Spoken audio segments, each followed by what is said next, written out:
Um, this is the Rethink Suul as a Sustainable Food and Sustainable Environment. The gentleman who's going to talk about this is the founder and CEO, Alex Min. Yeah, there he is. Please welcome.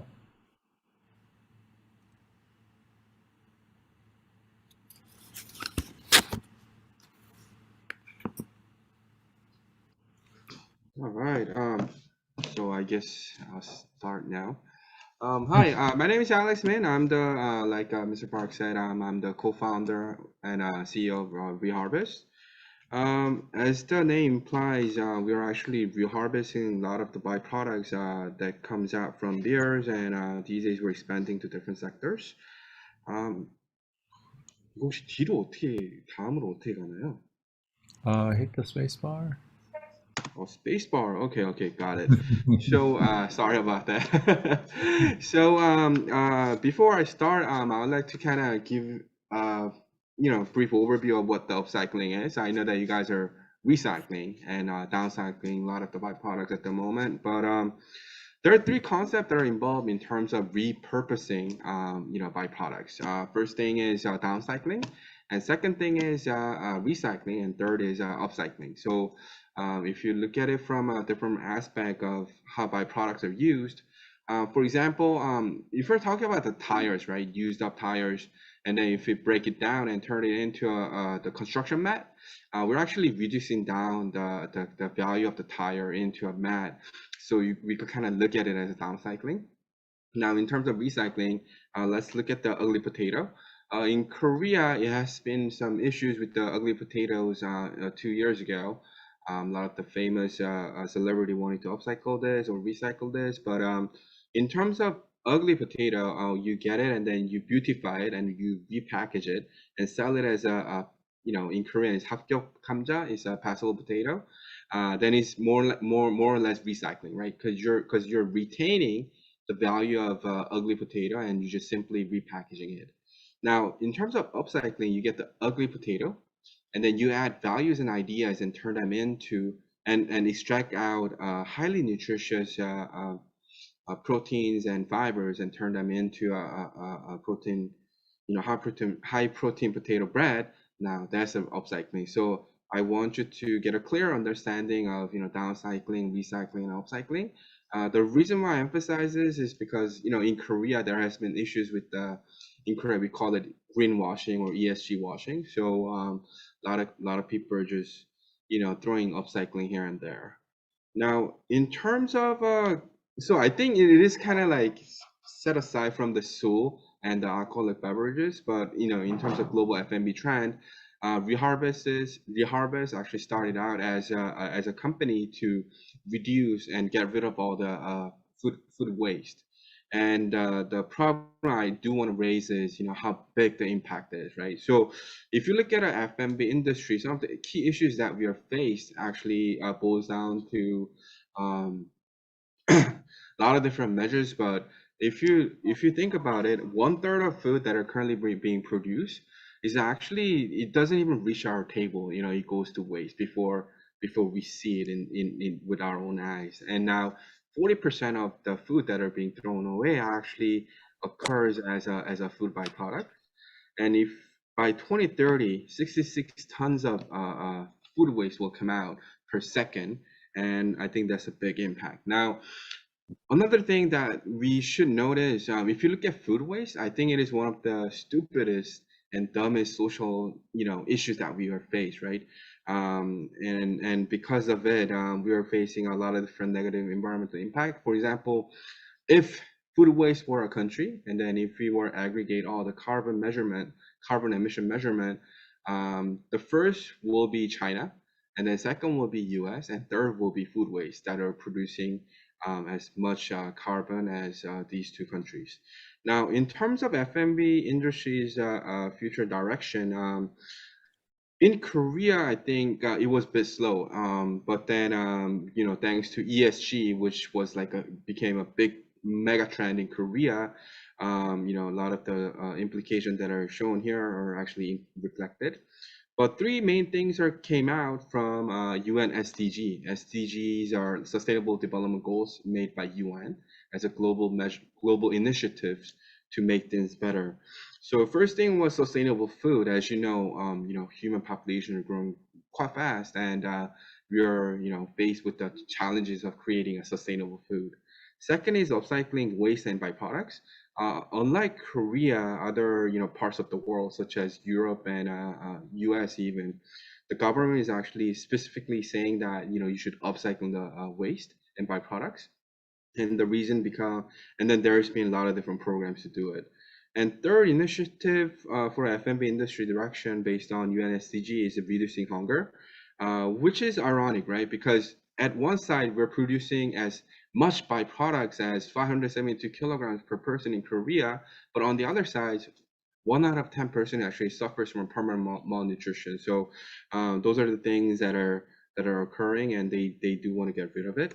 Now, in terms of Korea's case, I do not have statistics for Korea for global figures, but if you look at Korea, as much as 572 kilograms of byproducts are currently being produced by person annually, and 70% of the byproducts that are actually thrown away after paying environmental penalty as a food waste, and that in turn has been creating a lot of different negative environmental impact as well. So in terms of Korea's case, in terms of upcycling, edible upcycling or food upcycling, there has been non-existent until reharvest came to place. And globally, there has been a lot of initiative, and a lot of byproducts has been used from non-edible to the shift between non-edible to edible happened. But in Korea, due to low government support, low consumer awareness, it was not easy to do it. So some of the implication that Korea scene throws at my business was that a lot of the byproducts were used as a low value added products, and there are lack of food upcycling company, and there are very minimal government support to do it. So there are a lot of government support for upcycling non-edible things such as tires and clothes and whatnot, but for edible foods, edible upcycling was quite difficult to do it. Now, looking at a global food upcycling industry is actually growing pretty fast, and it is actually mainly due to the fact that the need for alternative food is growing as well. That's the need is actually aligned with alternative food. So, for example, when we did a survey about 350 people on why do you guys purchase alternative food, at least in Korea, 80% of people think that purchase alternative food products because for eco-friendly reasons, not for the healthier reasons, or because they're vegan. So, but there has been a lot of questions for a lot of alternative meat or alternative milk, right? So, for example, at least in Korea, we've been eating alternative protein for a while. In Korea, we call it kongogi. It's actually protein made out of beans that occur like I think centuries ago, and we've been eating that. And and these days, people have questions of, is the soybean that are grown to make alternative protein really eco-friendly, right? Because you're putting additional food resources and environmental resources to create these beans and turning them into alternative protein. But if you look at it at the end of the day, is it really eco-friendly? So in that aspect, by upcycling, for example, spent grain into on alternative food, we're maximizing the value of alternative food. So that's why the growth for the demand for food upcycling is increasing quite fast. Now, some of the food upcycling companies that I do want to introduce to you guys is some of the U.S. companies that are selected. They do pretty interesting things. Regrain, they're actually partnered with the craft breweries in California, and they upcycle spent grain into highly nutritious granola bars. Paul Pantry, what they do is they upcycle byproducts from cold pressed juices, mainly from carrot juices, and they turn it into high protein granolas. Planetarians, they also upcycle extracted sunflower seed after making sunflower oil and turning them into a highly nutritious protein powder, and then use that to make chips. And banana, they're upcycling ugly bananas, and they extract So from the ugly bananas, they extract out potassium and then they turn it into a highly nutritious snacks as well. Other companies that, since this is a Suul conference, there's a company called Toast Ale and Crust. What they do is they upcycle breads and they turn them into a beer. So when they're making when they're with the barleys and malt, they mix a portion of toast bread and then make a beer out of it. And with the case of just the case study of banana, I'm just here to say that the food upcycling companies are growing really fast. And there's another interesting company called Take-Two. Take-Two is what they do is they're actually making alternative milk based on the spent grain that they get from AB InBev. And they've been doing it since 2020, and they've been actually doing pretty good. And one thing that are very notable is that these alternative milk are actually better in terms of nutritional value in comparison to the traditional milk products. Now, there's a little bit of Korean. Sorry about that. What are we trying to do with the upcycling? Now, what we're trying to do is we're trying to create a virtuous cycle within F&B industry. We're starting from resources to harvesting them and into a large-scale production, that which ultimately leads to a large-scale byproducts that are being thrown away. So we're trying to upcycle this byproducts, and by doing so, we wanted to close the loop in the F&B industry. So what do we do? So we're reharvesting actually spent grains and beer and shike byproducts as our first project, and then we're turning them into alternative flour products. Now, I'm sure you guys will know what shike is, and shike is actually a traditional Korean drink.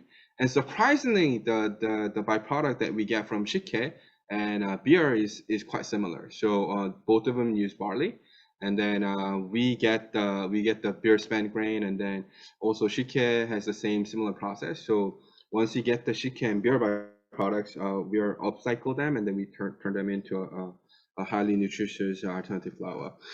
Now, but we didn't just select any byproducts. There were a couple of criteria that we looked at. First thing was scalability. So we want to make sure that byproduct that we select has a large volume, right? If you have a small volume and many from byproducts that we collect, it will increase the supply chain management cost, and also the economies of scale is not there to provide enough value for consumers to buy. Second was regulations, actually. So there are still a lot of regulations within the byproducts area to upcycle and then use them as a food products. For example, even beer, we were, at least in Korea, we were not able to use the byproducts and use them as a food product. So it took us quite a while to renovate the regulation. And then I think last year, October, we were able to do that by working with the FDA in Korea and also working with the Korean tax authorities. Interesting about Korea is that unlike any other countries in the world, except Japan, the alcoholic beverages and tobaccos are managed by the Korean tax authority instead of Korean FDNA. So we had to go through that, and of course they're very conservative, so it took a while to do that. And third thing that we did was third criteria that we look at is nutritional values, right? Byproducts in very nature, we usually get it for free, but once you upcycle it, once you collect them, once you upcycle them and turn it into a product, we might get the byproducts for free, but we do have to charge consumers for the product, right? And then in order to do that, if the product itself does not have a high nutritional values, we don't have a strong value proposition for consumers to buy it. So we make sure that we select byproducts with the high nutritional values, and also, of course, it has to be very clean. Some of the byproducts that we looked at, such as makgeolli products, it was a bit unclean for us to use it at the moment, so we decided not to do it. So we make sure that these 4 criteria are met in terms of selecting byproducts. Now, let's talk Korea's case. As you have all know, and specialists here, but in Korea, thanks to soju bomb, average Korean person drinks about 52 liters of beer per person, and Korea is one of the biggest beer consuming country in the world. And because of that, we're producing roughly about 420,000 tons of beer spent grain annually. And what is very interesting is that 55% actually goes to food waste after paying environmental penalty, and only 45% gets recycled or downcycled. So what does that mean in terms of environment, right? So 420,000 tons of byproducts actually results in 1.1 million tons of carbon, and which is equivalent to 240,000 passenger cars emitting carbons per year as well. Now, 240,000 cars is roughly same as a number of cars registered for entire Incheon and also Gangnam, Seoul's Gangnam district. So the impact is quite high. But if you recall from the statistics, 420,000 tons is only like 2% of total byproduct that are produced in Korea. So if you were to look at the environmental damage that these byproducts have, is actually quite significant. So in terms of Korea, we have a very interesting partnership. So we're able to secure 56% of total byproducts for beer and shike in Korea. Our main partners including Obi Beers and some shike companies and some craft breweries. And for other byproducts that we're looking at is soju byproducts, makgeolli byproducts, and other byproducts including sesame oil and tofu and stuff. So I mentioned about high nutritional values, right? So when we make alternative flour using spent grain, at least using our technologies in Korea, we're able to create a flour that is very, very nutritious in comparison to white flour. Our flour has roughly about 2 times more protein and 11 times more fiber. But in comparison to other alternative flours such as quinoa and oats flour, it is our product is much less in calories and carb as well. So, and also in terms of production costs, since we're getting the byproducts for free and we have a highly efficient production methodology, our product is cheaper to make. And this implies a very interesting implication that you could make a very highly functional product with minimized cost. So that's one thing that really drives down food makers and food manufacturers to use our products. Another thing is actually ESG impact. In Korea, there has not been a methodology to measure carbon for startups or SMEs, but Reharvest is actually working with Korea's Ministry of SMEs to create these methodologies. But for the methodology that we internally have, 1 kilogram of Greenwich flour actually saves about 11 kilograms of carbon and 3.7 tons of water. And this is the aggregation of LCA, which is life cycle assessment of how the product is made. So it usually boils down to 3 things. First is if BSC or beer spent grain were to be used as a food waste, and then some of the negative environmental impact that's going to be created because it's a food waste, plus all the carbon or all the negative environmental damage that were created throughout growing the wheat and all the value chain throughout to create the flour. And also we add into that is also our production impact. So amount of carbon, amount of water that is going to actually be used to create our flour as well. Now, in Korea, we did a lot of different market testing and feedback. As a summary, using spent grain, we were able to make pizzas using the spent grain flour. We were able to make granola bars, granolas, pastas, chickens, and a lot of different food applications. And what we found out is that they're very intriguing, right? So when we did a blindfolded test amongst consumers, they're able to not tell the difference between regular flour and our village flour made chicken and pizza doughs, and the market feedback was actually pretty good. So in terms of market feedback, we're actually doing pretty good, and Korean people and at least Korean consumers that we're targeting are accepting these values quite well. Now, of course, we're not actually here to make a product that satisfies everyone, but we have a very targeted niche market that we're going after. So what are we trying to do? So right now we're upcycling shike and beer byproducts, but in the future, like I said, we're going to upcycle soju, wine byproducts, makgeolli byproducts, and vinegar byproducts as well. And in relations, we're actually expanding our product portfolio from alternative flour to alternative milk, alternative butter, and cheese as well. So because Reharvest is the first food upcycling or edible upcycling company in Korea, you know, thanks to the mega trend of ESG, we're able to get a lot of different things.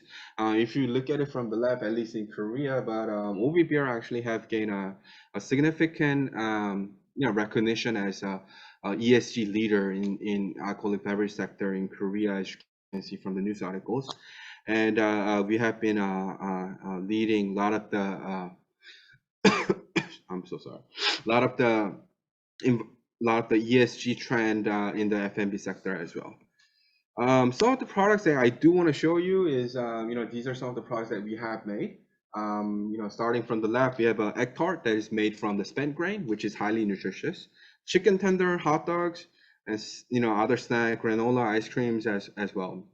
One thing that is very intriguing about making these products from our spent grain upcycled flour called village flour is that, for example, if you were to make a hot dogs, right, the calories in comparison to the regular hot dog is about 30% less in calories. And also, even though it is junk food, at least in Korea, we were able to put a high protein and high fiber mark on it. So we're actually essentially creating a highly functional food using minimized cost and very delightful taste. So that's what I wanted to tell you, and that kind of wraps up my presentation. And if you have any questions, please let me know.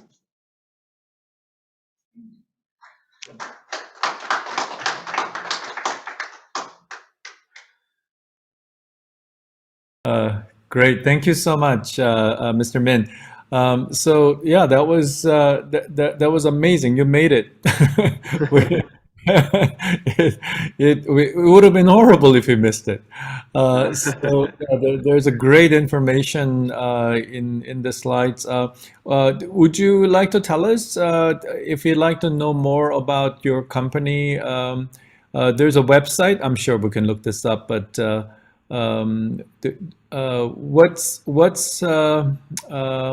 what's your next step? You did tell us a little bit. Right, but- right. Mhm. So we are trying to upcycle as much byproducts as we can, at least in Korea. We're currently working with other companies to do it. We're trying to, you know, expand our horizon into other alcoholic beverages, but it is quite difficult, to be honest, with the regulations that are in place. So, for example, we are talking with other big company about upcycling Cheongju byproducts, but in terms of the regulation that were put in by the Korean government, mainly from the Korean tax authorities, it is actually very difficult to do it. They don't forbid to upcycle the byproducts, but you know, based on the current regulations, we have to input a lot of equipment and other capex investment to collect these byproducts. So it's been quite difficult. So we're actually shifting our gears to other byproducts. So right now we're looking to upcycle tofu byproducts, which is coming from CJ. And we're also looking to upcycle rice byproducts after making instant rice, also coming from other big companies. And using that, we're also combining that with the byproducts from black sesame oil and wild sesame oil. And we're trying to create alternative milk. And once we were able to create alternative milk from then on, we could expand our product portfolio quite a bit. Using the milk-based, using the milk, we can create a butter, cheese, and other yogurt and other dairy products. So, but our main big stream will come out from the beer spent grain, and we're actively doing R&D to create more products that are, both commercially feasible and both tasty at the same time. I see. I see. Was there, Alex, was there a reason why you're from California, right? Yeah. I'm actually from Yeah. California. Yeah. And is there a reason why you went to Korea to do this project?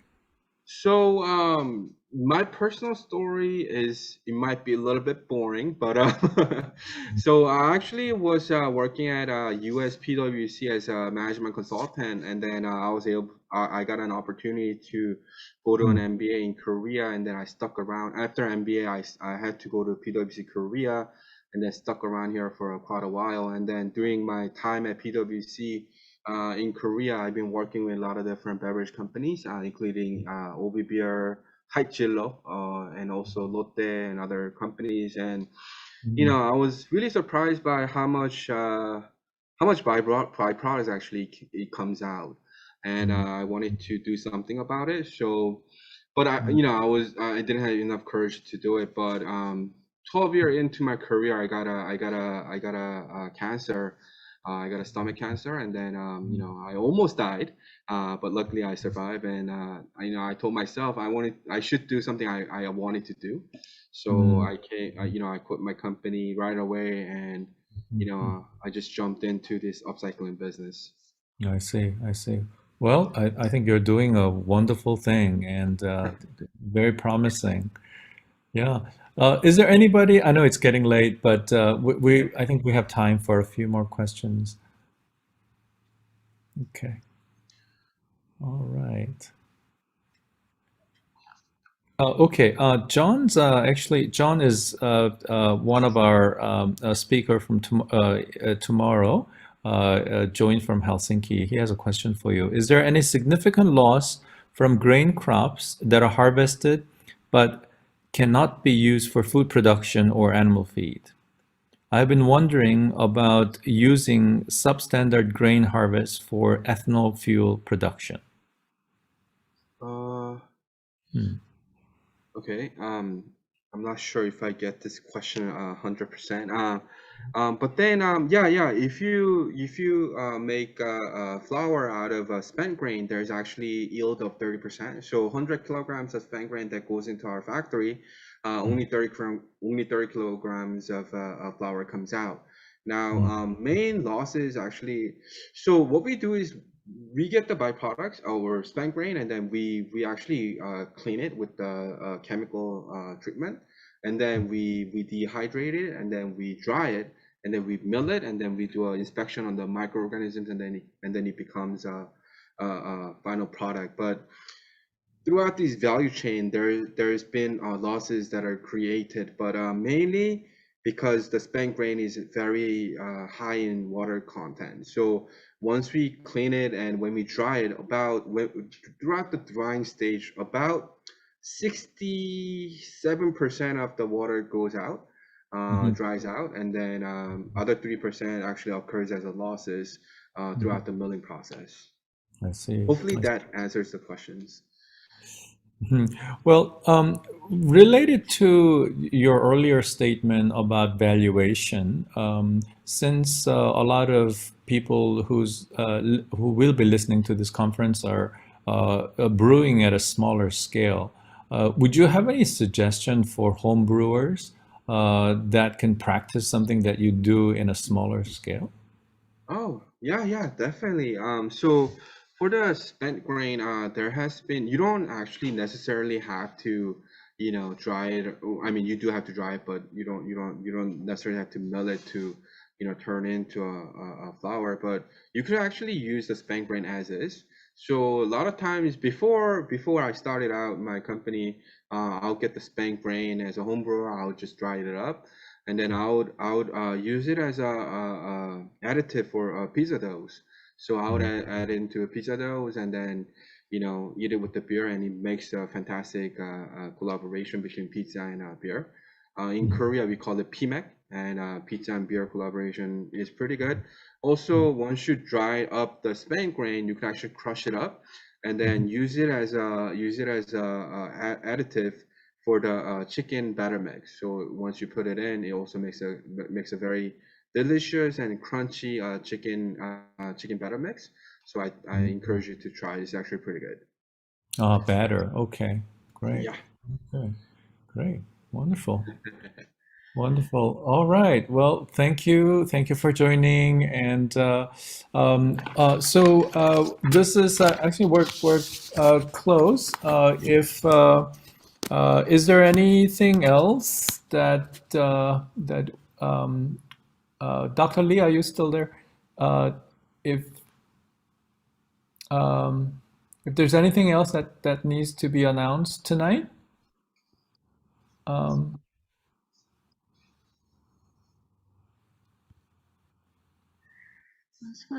Thank you, Professor. Goodbye. Goodbye. Thank you.